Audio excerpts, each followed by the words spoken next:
ನಮಸ್ಕಾರ. ಮತ್ತೆ ನಿಮಗೆಲ್ಲ ಮನಿ ಮಾತು ಕಾರ್ಯಕ್ರಮಕ್ಕೆ ಸ್ವಾಗತ. ನಿಮ್ಮೆಲ್ರಿಗೂ ನಮಸ್ಕಾರ. ಇವತ್ತು ನೀವು ಕೇಳಿದಂಥ ಪ್ರಶ್ನೆಗಳನ್ನ ತಗೊಂಡ್ ಬಂದಿದ್ದೀನಿ. ನಮಸ್ಕಾರ ಸರ್. ನಮಸ್ಕಾರ. ಸರ್, ನೀವು ಈ ಏಷ್ಯನ್ ಪೇಂಟ್ಸ್ ಮ್ಯಾಟ್ರಲ್ಲಿ ಹಿಂಬಾದಿಂದ ಹೇಳ್ತಾ ಇದ್ದೀರಿ, ಹುಷಾರಾಗಿರಿ, ಹುಷಾರಾಗಿರಿ, ಹುಷಾರಾಗಿರಿ ಅಂತ. ಯಾಕಂತ ನೋಡಿದ್ರೆ ಮುಖೇಶ್ ಅಂಬಾನಿ 9,000 ಕೋಟಿಗೆ ಅದನ್ನ ಮಾರ್ಬಿಟ್ಟಿದ್ದಾರೆ. ನನಗೆ ಗೊತ್ತಿದ್ದಂಗೆ ಹೇಳ್ತಾ ಇದ್ದೀರಾ ಈ ಏಷ್ಯನ್ ಪೇಂಟ್ಸ್ ಮ್ಯಾಟ್ರನ್ನ. ಮುಖೇಶ್ ಅಂಬಾನಿ 9,000 ಕೋಟಿಗೆ ಮಾರಿದ್ದಾರೆ. 500 ಕೋಟಿ ಹಾಕಿದ್ದಾರೆ, 9,000 ಕೋಟಿ ಈಗ ಲಾಭ ಮಾಡಿದ್ದಾರೆ. 17 ವರ್ಷ ತಾಳ್ಮೆಯಿಂದ ಇದ್ದಿದ್ದಾರೆ. ಅಂಡ್ ಇನ್ನೊಂದು ಅವ್ರು ಯಾಕೆ ತಗೊಂಡ್ರು ಅಂದ್ರೆ 10 ಕ್ರೂಟನ್ ಡೆರಿವೇಟಿವ್ ಪ್ರಾಡಕ್ಟ್ ಅದೇನೆ ಈಗ raw material. So raw material ಮೇಲೂ ಕಂಟ್ರೋಲ್ ಇರಬೇಕು ಅನ್ನೋದ್ರಿಂದ ಅದನ್ನ ಅವ್ರು ತಗೊಂಡ್ರು. ಆದ್ರೆ ಅಲ್ಲಿ ಟೋಪಿ ಹಾಕಿದ್ದು ಯಾರು ಅಂತ ನೋಡಿದ್ರೆ ಯಾರೆಲ್ಲ SBI ಮ್ಯೂಚುವಲ್ ಫಂಡ್ ಇಟ್ಟಿದ್ದೀರೋ, ಯಾರೆಲ್ಲ ICICI ಇಟ್ಕೊಂಡಿದ್ದೀರೋ ಅವ್ರ ಮೇಲೆ ಟೋಪಿ ಹಾಕಿ ಅವ್ರು ಹೋಗ್ಬಿಟ್ರು. ಅಲ್ಲಂತಂದ್ರೆ ಏನ್ ಮಾಡಿದ್ದಾರೆ ಸರ್? ಅವ್ರು ತಗೊಂಡಿದ್ದಾರೆ ಈ ಪ್ರೈಸ್ ಅಲ್ಲಿ. ಇಲ್ಲಿಂದ ಒಂದು 20% 30% ಬೀಳತ್ತೆ. ಅವಾಗ ಯಾರಿಗೆ ನಷ್ಟ ಆಗುತ್ತೆ? ಅದು ನನ್ನ ನೇವಿನಲ್ಲೇ ಅದು ಬರುತ್ತೆ. ಓಕೆ ಸರ್, ಇದ್ರಿಂದ ನಾನು ಅರ್ಥ ಮಾಡ್ಕೊಳ್ತಾ ಇರೋಂಥ ಒಂದು ಪಾಯಿಂಟ್, ಸ್ಟಾಕ್ ಅಲ್ಲಿ ನೀವು ಇನ್ವೆಸ್ಟ್ ಮಾಡ್ತೀರಾ? 17 ವರ್ಷ ಮುಖೇಶ್ ಅಂಬಾನಿನೇ ವೇಟ್ ಮಾಡಿದ್ರು. ಎಲ್ಲ ಒಬ್ಬ ಕೋಟೀಶ್ವರ 17 ವರ್ಷ ವೇಟ್ ಮಾಡಿದ್ದಾರೆ.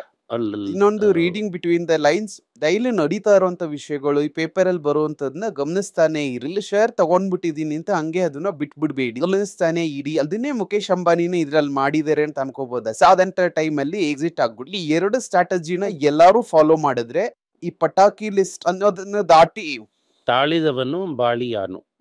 Okay sir. ಓಕೆ ಸರ್, ನನ್ನ ಅಂಡರ್ಸ್ಟ್ಯಾಂಡಿಂಗ್ ಕರೆಕ್ಟಾ? ಮುಖೇಶ್ ಅಂಬಾನಿನು ನೀವು ಹೇಳಿದ್ದನ್ನ ಇವನ್ ನೋಡುವಾಗ ಅಂಡರ್ಸ್ಟ್ಯಾಂಡಿಂಗ್ ಕರೆಕ್ಟಾ? Correct correct. ಇನ್ನೊಬ್ರು ಕೇಳಿದ್ದಾರೆ, Karnataka bank versus Karur Vysya bank, ಇಲ್ಲ ತಮಿಳ್ನಾಡು ಮರ್ಕೆಂಟೈಲ್ ಬ್ಯಾಂಕ್, ನಿಮ್ಮ ಟಾಪ್ ಪ್ರಯಾರಿಟಿ ಯಾವುದು? ಕರ್ನಾಟಕ ಬ್ಯಾಂಕ್. ಇವತ್ತಿಗೂ ನಿಮ್ಮ ಟಾಪ್ ಪ್ರಯಾರಿಟಿ ಅದೇನೆ. Reason sir? ಬುಕ್ ವ್ಯಾಲ್ಯೂಗೂ ಡಿಸ್ಕೌಂಟ್ ಅಲ್ಲಿ ಇದೆ. ಮರ್ಕಾಂಟೈಲ್ ಬ್ಯಾಂಕ್ ಅಲ್ಲಿ ಓನರ್ ಪ್ರಾಬ್ಲಮ್ ಸಾಲ್ವ್ ಆಗೋದಕ್ಕೆ ಲಾಂಗ್ ಟರ್ಮ್ ಆಗುತ್ತೆ. I don't mind it. ಅದು ಎರಡನೇದು. ಅರೂರ್ ವೈಶ್ಯ ಬ್ಯಾಂಕ್ ಟೂ ಕಾಸ್ಟ್ಲಿ. ಈಗ ಈ ತಮಿಳ್ನಾಡು ಮರ್ಕೆಂಟೈಲ್ ಬ್ಯಾಂಕ್ ಅಲ್ಲಿ ಈ ಪ್ರಾಬ್ಲಮ್ ಇದೆ ಅನ್ನೋದನ್ನ IPO ಬಂದಿದ್ರಿಂದ ನೀವು ಹೇಳ್ತಾನೆ ಇದ್ದೀರಾ ಸರ್. ಇದು ಯಾವಾಗ ಮುಗಿಯುತ್ತೆ? ಕೋರ್ಟ್ ನಡೆಸಿ ಕೋರ್ಟ್ ತೀರ್ಪು ಹೇಳಿದ್ಮೇಲೆ ಮುಗಿಯುತ್ತೆ. ಅದು it will takes it own time. It takes it own time. ನಾಳೆನೂ ಬರ್ಬೋದು, 10 ವರ್ಷನೂ ಆಗ್ಬೋದು. If I am not wrong, ನೀವು ತಮಿಳ್ನಾಡು ಮರ್ಕೆಂಟೈಲ್ ಬ್ಯಾಂಕ್ ಬಗ್ಗೆ ಫಸ್ಟ್ ಟೈಮ್ ಮಾತಾಡಕ್ ಶುರು ಮಾಡಿದಾಗ IPOದಲ್ಲಿ ಲಿಸ್ಟ್ ಆಗಕ್ಕೆ ಮುಂಚೆನೆ ನಿಮ್ಮ ಹತ್ರ ಆ ಶೇರ್ ಇತ್ತು ಅಂತ ನೀವು ಹೇಳ್ದಂಗೆ ನನ್ಗೆ ನೆನಪು. ತುಂಬಾ ವರ್ಷಕ್ಕೆ ಮುಂಚೆ ಯಾರೋ ಒಬ್ರು ಕೊಟ್ರು, ನಾವು ತಗೊಂಡು ನಮ್ಮಪ್ಪ ಅವ್ರು ತಗೊಂಡು. ಅಡಿಲ್ ಹಿಂಗೆ ಸರ್. ಈಗ ನಾನು ಬ್ರೋಕಿಂಗ್ ಆಪ್ ಅಲ್ಲಿ ಹೋಗಿ ತಗೋತೀನಿ. Unlisted shares of any company ನೀವು ತಗೋಬಹುದು. Okay private limit between party to party deal. Okay ಹೆಂಗೆ ಟೇಕ್ ಓವರ್ ಮಾಡ್ತಾರೆ company. So any company is closed. ಇದೇನೆ ಓಪನ್ ಮಾರ್ಕೆಟ್, ಅದು ಕ್ಲೋಸ್ಡ್ ಮಾರ್ಕೆಟ್. ಅದರಲ್ಲಿ ಯಾರಾದ್ರೂ ಒಬ್ರು ಮಾರೋದಕ್ಕೆ ರೆಡಿ ಆಗಿದ್ರೆ, ತಗೊಳ್ಳೋದಕ್ಕೂ ರೆಡಿ ಆಗಿದ್ರೆ ತಗೋಬಹುದು. ಓಕೆ ಸರ್, ಈಗ ನೀವು ಒಂದು ಕಂಪನಿ ಇಟ್ಟಿದ್ದೀರಾ ಅಂತ ನಾನು ಅನ್ಕೋತೀನಿ. CSK ಇದೆ ನನ್ನ ಹತ್ರ. ಇಂಡಿಯಾ ಸಿಮೆಂಟ್ಸ್ ಬಂದು 30 ರಿಂದ 35 ವರ್ಷದಿಂದ ಇದೆ. ಸೊ ಇಂಡಿಯಾ ಸಿಮೆಂಟ್ಸ್ ಇಟ್ಟಿದ್ರಿಂದ ನನಗೆ CSK ಸಿಕ್ತು. ಸೊ ಈ CSKನ ಮಾರಬೇಕು ಅಂತ ಅನ್ಕೊಂಡ್ರೆ ನಾನು ಮಾರ್ಕೆಟಲ್ಲಿ ಮಾಡ್ಬಿಡ್ಬೋದು. ಓಕೆ ಸರ್, ಈಗ ಇದನ್ನ ನಾನೊಂದು ಅಂಡರ್ಸ್ಟ್ಯಾಂಡಿಂಗ್ ಗೋಸ್ಕರ ಕೇಳ್ತಾ ಇದ್ದೀನಿ. ನೀವು ಒಂದು ಕಂಪನಿ ಇಟ್ಟಿದ್ದೀರಾ, ಲಿಸ್ಟ್ ಆಗದೆ ಇರೋಂತ ಒಂದು ಕಂಪನಿನ ಇಟ್ಟಿದ್ದೀರಾ. ಆ ಕಂಪನಿಯ ಶೇರ್ ನನಗೆ ಬೇಕು ಅಂತ ಅಂದ್ರೆ ಯಾರಾದ್ರೂ ಒಬ್ಬ ಶೇರ್ ಹೋಲ್ಡರು ಮಾರಿನಿ ಅಂತ ಹೇಳ್ತಾನೆ, ಅದನ್ನ ಗಮನಿಸಬೇಕು. ಅಂದ್ರೆ ಒಂದು ನನಗೆ ಪೇಪರ್ ಅಲ್ಲಿ ಹಳೆ ತರ ಕೊಡ್ತಾರ? ಇಲ್ಲ, ಇದೆ ಎಲ್ಲಾನು ಡಿಮೆಟನೈಸ್ಡ್. ಇದೇ ತರ ಟ್ರಾನ್ಸ್ಫರ್ ಆಗುತ್ತೆ. ಇದೇ ತರ ಅಕೌಂಟಿಗೆ ಬಂದ್ಬಿಡತ್ತೆ? ಹೌದು. ಆದ್ರೆ ಎಕ್ಸ್ಚೇಂಜ್ ಮುಖಾಂತರ ಹೋಗಲ್ಲ. ನಾನು ಚೆಕ್ ಕೊಡ್ತೀನಿ, ಅವನು ಟ್ರಾನ್ಸ್ಫರ್ ಮಾಡ್ತಾನೆ. ಓಕೆ, ಅಂದ್ರೆ ನಾನೀಗ ಮಾರ್ಬೇಕು ಅನ್ಕೊಂಡ್ರು ಅದೇ ತರ? ನೀನು ಹೋಗಿ ಬೈಯರ್ನ ಹುಡುಕ್ಬೇಕು. ಒಂದು ಬೈಯರ್ನ ಹುಡುಕ್ಬೇಕು. CSK ಅಂದ್ರೆ ಬೈಯರ್ನ ಹುಡ್ಕೋದು ಬೇಡ, ಈಸಿಯಾಗಿ ಸಿಕ್ಬಿಡತ್ತೆ. ಬೇರೆ ಯಾವ್ದಾದ್ರು ಕಂಪನಿ ಅಂದ್ರೆ ನೀವು ಹುಡುಕಿನೇ ಮಾರಬೇಕು. ಅದರ್ವು ನನ್ನ ಅಕೌಂಟ್ ನಾನು ಇಟ್ಕೋಬೇಕು. ಓಕೆ, ಇದೇನೆ ಅನ್ಲಿಸ್ಟ್ ಅಲ್ಲಿ ಇರುವಂತ ಇನ್ನೊಂದು ದೊಡ್ಡ ಪ್ರಾಬ್ಲಮ್. ಈ ರಿಯಲ್ ಎಸ್ಟೇಟ್ ಮಾರೋ ತರಾನೇ. ಇವತ್ತು ನೀವು ಫ್ಲಾಟ್ ನ ಮಾರಬೇಕು ಅಂದ್ರೆ ಮಾರೋದಕ್ಕಾಗಲ್ಲ. ಯಾರಾದ್ರೂ ಒಬ್ಬ ಬಂದು ತಗೊಂಡು ಹೋದ್ರೆ ಮಾತ್ರ ಸಾಧ್ಯ. ಅದುವರೆಗೂ ನೀವು ಬಾಗಿಲು ತೆಗೆದು ಅವ್ರಿಗೆ ಮನೆಯನ್ನ ತೋರಿಸ್ಬೇಕಾದ್ದೆ. ಇನ್ನೊಂದು ಪ್ರಶ್ನೆ ಕೇಳಿದ್ದಾರೆ, ನಾನು NRI, ಜಪಾನ್ ಅಲ್ಲಿ ಬಡ್ಡಿ ಕಡಿಮೆ ಸಿಗ್ತಾ ಇದೆ, ಅಲ್ಲಿ ನಾನು ಸಾಲ ತಗೊಂಡು ಇಂಡಿಯನ್ ಮಾರ್ಕೆಟ್ ಅಲ್ಲಿ ಇನ್ವೆಸ್ಟ್ ಮಾಡಬಹುದಾ? ಹೋಗಿ ಈಗ $160 ಇತ್ತು ನಂಬರ್ 2 ಡಾಲರ್ 160 ಇತ್ತು. ಈಗ 144 ಆಗಿದೆ. ಝೀರೋನೇ ಆದರೆ 125% ನಿಮಗೆ ಲಾಸ್ ಆಗಿರುತ್ತೆ. Number will become costlier. ನೀವು ಸಾಲ ತಗೊಳ್ಳೋಣ ಅಂತ ಅನ್ಕೊಳ್ಳೋವಾಗ 160 ಆಗಿರುತ್ತೆ. ಈಗ 1 ವರ್ಷದೊಳಗಡೆ ಅದು 145 ಆಗಿದೆ. 130 ಆಗೋಯ್ತು ಅಂದ್ರೆ ನಿಮಗೆ ಸ್ಟ್ರೈಟ್ ಅವೇ 20% ಔಟ್. ಅಂಬಾನಿನು ಅದಾನಿನು ಎದುರಿಸ್ತಾ ಇರುವಂತ ಅದೇ ಸಮಸ್ಯೆನಾ ಸರ್? ಈಗ ಜಾಪನೀಸ್ ನಂಬರ್ ಈಗ ಅಪ್ರಿಷಿಯೇಟ್ ಆಗುತ್ತೆ. ಓಕೆ ನಾನು ಒಬ್ಬ ಬಡ್ಡಿಂಗ್ ಇನ್ವೆಸ್ಟರ್. ಈಗ ಸದ್ಯಕ್ಕೆ ನಾನು ಗೋಲ್ಡ್ ಬೀಸು, ಫಾರ್ಮಾ ಬೀಸು, ನಿಫ್ಟಿ ಬೀಸು ಈ ತರನೇ ಇನ್ವೆಸ್ಟ್ ಮಾಡ್ತಾ ಇದ್ದೀನಿ ಅಂತ ಅನ್ಕೊಂಡಿದೀನಿ ಅಂದ್ರೆ ನೀವು ಯಾವ ಬುಕ್ಸ್‌ನ ಸಜೆಸ್ಟ್ ಮಾಡ್ತೀರಾ? ಎಷ್ಟು ಸಲ ಹೇಳಿದ್ದೀನಿ. ಪೀಟರ್ ಲಿಂಡ್ಸ್‌ದು 3 ಬುಕ್ಸು ಓದಿ, ನನ್ನ ಬುಕ್ಸ್‌ನ ಓದಿ. ಯಾರ ಬುಕ್ಸು ಓದ್ಮೇಲೆ ಇಂಟೆಲಿಜೆಂಟ್ ಇನ್ವೆಸ್ಟರ್‌ನ ಓದಿ ಅಷ್ಟೇನೆ. BYD ಇಂಡಿಯಾ ಒಳಗಡೆ ಬರೋದು, ವಿನ್‌ಫಾಸ್ಟ್ ಇಂಡಿಯಾ ಒಳಗಡೆ ಬರೋದು, ಟಾಟಾ ಮೋಟಾರ್ಸ್‌ನ ಲೆವೆಲ್‌ಗೆ ಹಿಟ್ ಮಾಡುತ್ತೆ ಅಂತ ನೀವ್ ಅನ್ಕೋತಿದ್ದೀರಾ? ಬಾಸ್ ಇದನ್ನೆಲ್ಲ ನಾನು ನೋಡೋದಿಲ್ಲ. BYD ಡೆಫಿನೆಟ್ ಆಗಿ ಅಫೆಕ್ಟ್ ಮಾಡುತ್ತೆ. ವಿನ್‌ಫಾಸ್ಟ್ ಅಫೆಕ್ಟ್ ಮಾಡ್ಬೋದು, ಮಾಡ್ದೇನೂ ಇರ್ಬೋದು. ಬಟ್ BYD ಡೆಫಿನೆಟ್ ಆಗಿ ಅಫೆಕ್ಟ್ ಮಾಡುತ್ತೆ. ಅದು ಪ್ರೆಷರ್ ಬರೋದಕ್ಕೆ ಸಾಧ್ಯತೆ ತುಂಬಾ ಜಾಸ್ತಿ ಇದೆ.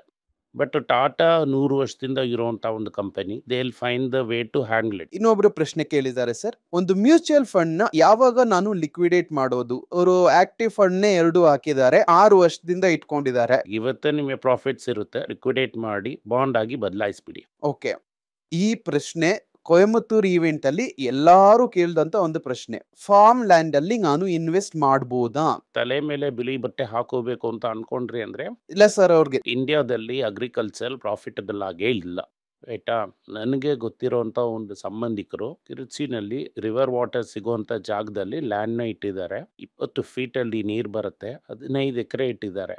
ಅವರಿಂದ ಆ ವರ್ಷಕ್ಕೆ 4 ಲಕ್ಷ ಸಂಪಾದನೆ ಮಾಡೋದಕ್ಕೆ ಆಗ್ತಾ ಇರೋದು. ಒಳ್ಳೆ ಟೈಮ್ ಅವರಲ್ಲಿ ಕೆಲಸ ಮಾಡಿದ ಮೇಲೂ. So it is not profitable. ಈ ಸಿನಿಮಾನೆಲ್ಲ ನೋಡ್ಬಿಟ್ಟು ಹಾಗೆ ಅಗ್ರಿಕಲ್ಚರ್ ಈಸ್ ವೆರಿ ರೊಮ್ಯಾಂಟಿಕ್ ಅಂತ ಮಾಡಿದ್ರಿ ಅಂದ್ರೆ ಆಂಡೆ ಹೋಗ್ಬಿಡ್ತೀರಾ. Okay sir. ಇನ್ನೊಂದು ಪ್ರಶ್ನೆ ಏನ್ ಕೇಳ್ತಾರೆ ಅಂದ್ರೆ, ಚೆನ್ನೈ ರಿಯಲ್ ಎಸ್ಟೇಟ್ ನ ನೋಡ್ಬಿಟ್ಟು ರಿಯಲ್ ಎಸ್ಟೇಟ್ ಈಗ ಸದ್ಯಕ್ಕೆ ಆ ಸೈಕಲ್ ಮುಗ್ದೋಯ್ತು ಅಂತ ಹೇಳ್ತಾ ಇದ್ದಾರೆ. ಕೊಯಮತ್ತೂರಲ್ಲೆಲ್ಲ ರಿಯಲ್ ಎಸ್ಟೇಟ್ ಈಗ ತಾನೇ ಸ್ಟಾರ್ಟೇ ಆಗ್ತಾ ಇದೆ. ಆ ಭೂಮಿ ಈಗ ತಾನೇ ಸ್ಟಾರ್ಟ್ ಆಗ್ತಾ ಇದೆ. ಬೇಕಿದ್ರೆ ಅವ್ರು ತಗೊಳ್ಳಿ ಅಲ್ಲ. ನಾನು ಬೇಡ ಅಂತ ಯಾರನ್ನ ತಡೆದಿದ್ದೀನಿ? ನನ್ನ ವ್ಯಾಲಿಡೇಟ್ ಮಾಡೋದಕ್ಕೆ ಹೇಳ್ಬೇಡಿ. ತುಂಬಾ ಸಿಂಪಲ್ ಕ್ಯಾಲ್ಕುಲೇಷನ್. ನಾನು 1 ಕೋಟಿ ಇನ್ವೆಸ್ಟ್ ಮಾಡ್ತೀನಿ ಅಂದ್ರೆ ನನಗೆ ವರ್ಷಕ್ಕೆ 10 ಲಕ್ಷ ರೂಪಾಯಿ ಬರಬೇಕು.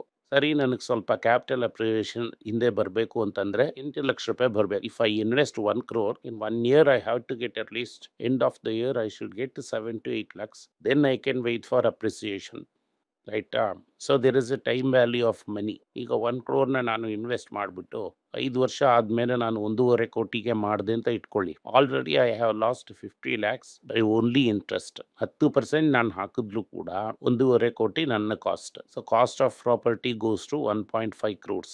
ಅದ್ರ ಸುತ್ತ ಈ ಟ್ಯಾಕ್ಸು ಇದನ್ನೆಲ್ಲ ಮಾಡಿ ನೀವು 1.5 ಕೋಟಿಗೆ ಮಾರಿದ್ರಿ ಅಂದ್ರೆ 30-40 ಲಕ್ಷ ರೂಪಾಯಿ ಅಷ್ಟೇನೆ ನಿಮ್ಮ ಮಾರ್ಜಿನ್. Okay sir. ಇವತ್ತು ಒಂದು ಸೆಕ್ಟರ್, ಅದರಲ್ಲಿರುವಂತ PE, ಅದರಲ್ಲಿರುವಂತ ಕಂಪನಿಗಳ ಬಗ್ಗೆ ಮಾತಾಡೋಣ ಅಂತ ಅನ್ಕೊಂಡೆ sir. Energy and power sector. ಯಾಕಂದ್ರೆ ಇವತ್ತು ಎಲೆಕ್ಟ್ರಿಕಲ್ ವೆಹಿಕಲ್ ಏನೇ ಮುಂದೆ ಪೆಟ್ರೋಲ್ ಡೀಸೆಲ್ ನೇ ಎನರ್ಜಿ ಲೆವೆಲ್ ಅಂತ ಬಿಂಬಿಸ್ತಾ ಇದೆ. ಫಸ್ಟ್ ಪವರ್ ಬಗ್ಗೆ ಒಂದು ಹೇಳ್ಬಿಡ್ತೀನಿ. ಪವರ್ ಅಲ್ಲಿ except very few companies highly profit ಮಾಡೋದು ತುಂಬಾ ಕಷ್ಟ. ಯಾಕಂದ್ರೆ ಪವರ್ನ ನೀವು ಯಾವ ಬೆಲೆಗೆ ಮಾರಬೇಕು ಅನ್ನೋದು ಡಿಸೈಡ್ ಮಾಡೋದು ಗವರ್ಮೆಂಟ್. ಯಾರಿಗೆ ಮಾರಬೇಕು ಅಂತ ಡಿಸೈಡ್ ಮಾಡೋದು ಗವರ್ಮೆಂಟ್. ನಂದು ಇಂಪೋರ್ಟ್ ಪ್ರೈಸ್, ನೀವು ಇಂಪೋರ್ಟ್ ಮಾಡಿದಂತ ಫ್ಯೂಯಲ್ನೇ ಯೂಸ್ ಮಾಡಬೇಕು. ಇಂಡಿಯಾದಲ್ಲಿ ಎನಫ್ ಫೋಲೋ, ಎನಫ್ LNGನೋ ಎಲ್ಲಾನು ಇಂಪೋರ್ಟೆಡ್. ಸೊ ಡಾಲರ್ ಬಿತ್ತು ಅಂದ್ರೆ you have to pay more.